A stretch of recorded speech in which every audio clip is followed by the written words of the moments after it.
আমরা যেটা চাচ্ছি যে ইনফ্লেশনটা আরও কমতে হবে, তা না কমা পর্যন্ত আমাদের এই পলিসি স্ট্যান্সটা একটু টাইটার পজিশনে থাকবে। এই প্রেক্ষাপটে ইনফ্লেশন কমছে এবং আমরা আশা করি ইনফ্লেশন আরও কমবে।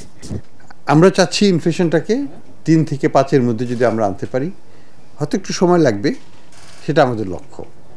তো এই লক্ষ্যে যেতে হলে ইনফ্লেশনারি পারফরমেন্সটাকে মনিটর করতে হবে এবং যে ধরনের প্রেশারগুলো আসবে মূল্যস্ফীতির উপর, সে প্রেশারগুলোকেও আমাদেরকে অবজার্ভ করতে হবে, শুধু না কীভাবে সেটাকে ট্যাকেল করা যায় সেটাও চিন্তা করতে হবে। এখানে ডিমান্ড সাইড প্রেশার আছে, সাপ্লাই সাইড প্রেশারও আছে। ডিমান্ড সাইড প্রেশারটা আমরা অনেকখানি কন্টেইন করে রেখেছি থ্রু টাইট মনিটারি পলিসি এবং ফিসক্যাল পলিসিও টাইট। আপনারা দেখেছেন যে বাজেটের আকার ছোট ছিল। এবছরের নতুন যে বাজেট, গত বছরের বাজেটের আকার ছোট করা হয়েছিল বাই ডিজাইন।